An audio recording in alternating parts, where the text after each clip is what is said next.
Okay, we go over here. Oh, shit. Hi. Hi. My name is Pop. What is it? Pop. Pop? P-E-P. Pop.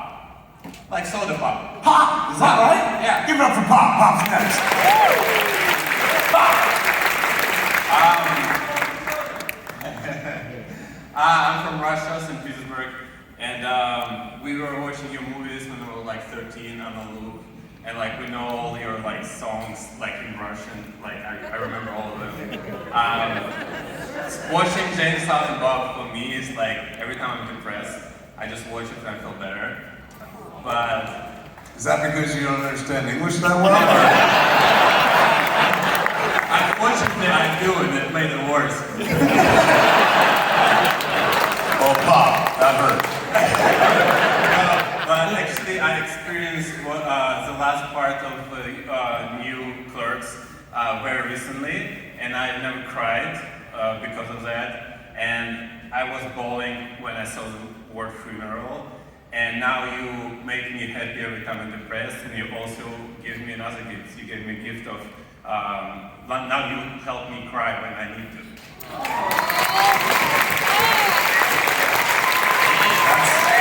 That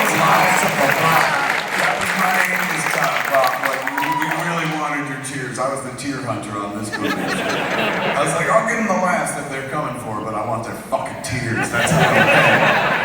So thank you, man. As a middle-aged stoner, everything touches me, so I love shit. That makes me emotional, and so when a piece of art makes me emotional, I fucking love it. And because you can easily put it to the side.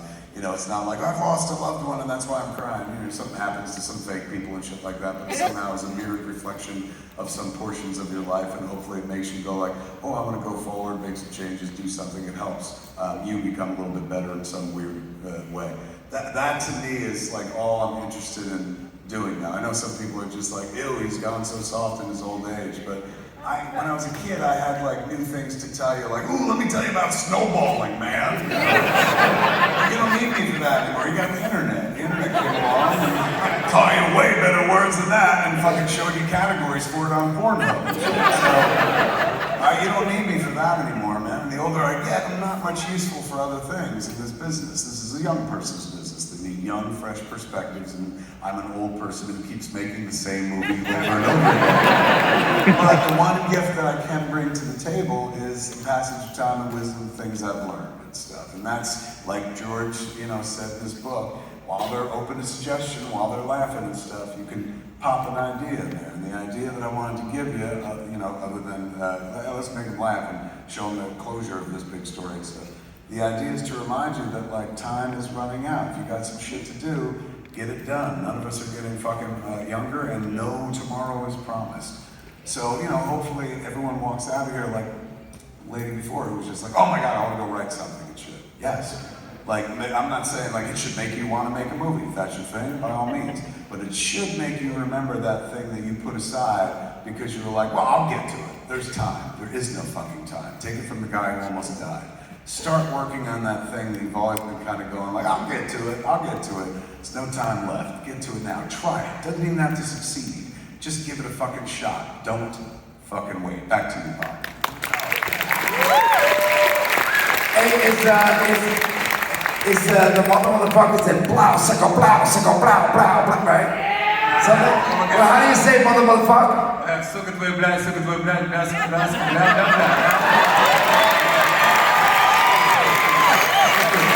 All right, now you do it.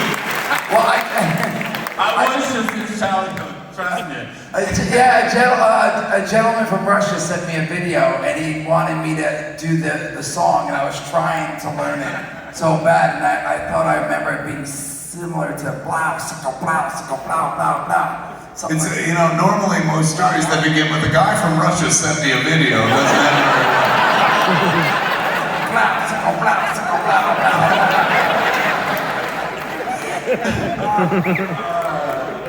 Thank you, sir. Bob, did you have a question, or is that all? Honestly, you kind of answered it, but when you don't feel like going forward, what helps you to go forward? Oh, this is going to sound fucking horseshit, but I swear to God, this is absolutely true.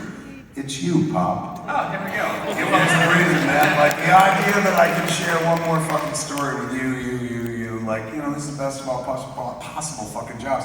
Self-expression for a living, man. Anything that's on my mind or head and heart, I get to share with people and stuff. So if I'm ever like, you know, here's a true fucking story that just happened about 2 hours ago. I'm not really engaging with much social media right now, other than like promoting the tour and stuff, because I really don't want to know what the critics think about the movie. And I've been very good at avoiding that, and it stayed out of my world. And somebody put a tweet up from like a critic who I know, who goes back to my childhood, to my first film, who loved fucking Clerks, who did not seem to like Clerks 3. And I was sitting back there, and for a second, I was like, oh man, fucking how did I lose him? What the fuck is my problem? And shit like that. And then I heard the entire audience laugh and applaud at a joke, and I was like, fuck that guy. And so, that's the thought of the audience, the thought of this. Like, this movie is manufactured to be watched by me with people live and do it over and over and over again. I've been doing this 45 to 50 times before fucking Thanksgiving, and every night it will be bliss, because I dreamed of you when I was writing this. I dreamed like, oh my God, they'll fucking think this is cool. What if I tied these together? What if I brought fucking Chulies back? What if I did this, man? It was always about what you would think. And so every night I sit back there and feel what you think. Not every thought, because I'm sure some people are like, look, some of it's funny, but the rest of it's kind of fucking sad. Grow up. But that to me, that keeps me going. Anytime I'm like, oh, somebody don't like my shit, I know there's a room full of fucking people waiting to tell me how much they like my shit. If I just take my shit out to them, and I love doing this, man. This whole fucking thing, Clerks 3 was born out of the Jay and Silent Bob Reboot Roadshow. Like, we went out on tour, man, and it was absolutely fucking bliss. And it was because it was literally on the road. That's what made it wonderful. I just wanted to get back to that. Because of the Jay and Silent Bob Reboot Roadshow, I was like, oh my God, I want to do this again and again and again. This is me cracking the code for how I want to make and exhibit my movies and shit. Like, if they like this Jay and Silent Bob bullshit, holy shit, what if I brought a good movie next time? And I gotta thank Hughes for the tour. Like, and we were always gonna go on tour together with Jay and Silent Bob Reboot, but we were gonna fly. It was all about flying from place to place. We had to, you know, that's why none of the dates were very close to one another. Very first show was in New Jersey, second show was in Chicago. So it's not a driving tour at all. We flew to Chicago and shit. And then the next day, I guess, was Detroit, and we were supposed to fucking fly, and then Jason Hughes was like, why are we fucking flying? He points at the poster, he says, Reboot Road Show! Not Air Show! And I was like, what's that supposed to mean? He's like, why don't we fucking drive like a band? And I was like, because we're not a band. Like, because we have airline tickets and we can fly. He's like, well, I think that's fucking stupid, man. I think that makes this fucking line right here. It should be a road show. If you're called a road show, we gotta live on the fucking road, man. Do it on the road and shit. I was like, well, how are we gonna do that? Get a driver? He's like, get a driver. What are you, some kind of pussy? We drive! And I was like, I don't want to fucking drive from place to place. He's like, of course you don't, because you're soft. He's like, I'll fucking drive. I don't give a shit. And I'm the king of the road. I'll drive, Josh will drive, Liv will drive. You just sit in the back, little pussy boy and shit.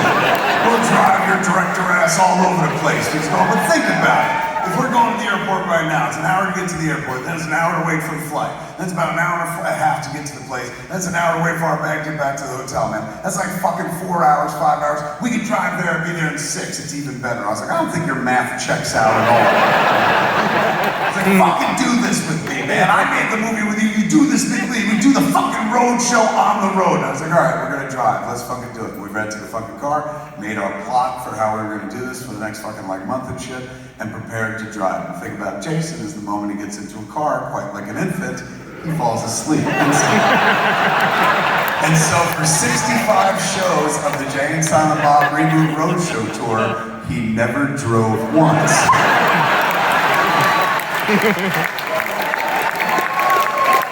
He slept in the back of the car.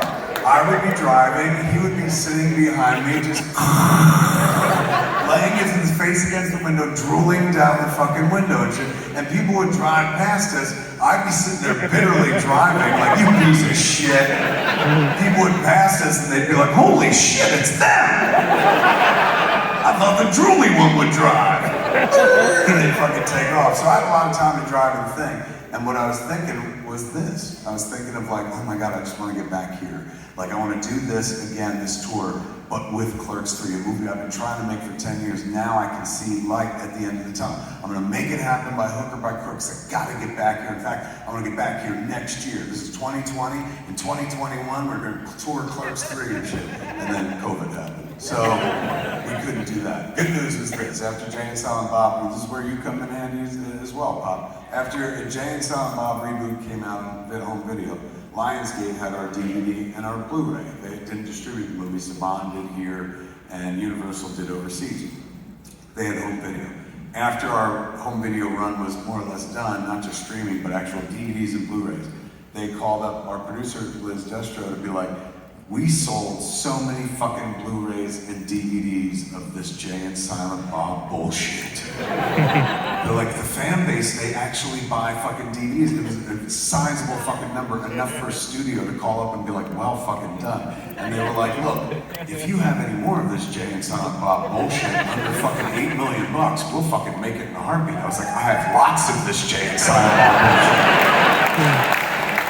So it's because you all bought fucking DVDs and Blu-rays that we actually got to make Clerks 3. I've been trying to make it 10 fucking years, but because you bought a fucking Blu-ray, because you bought a DVD, we got to make this movie. So I thank you so much.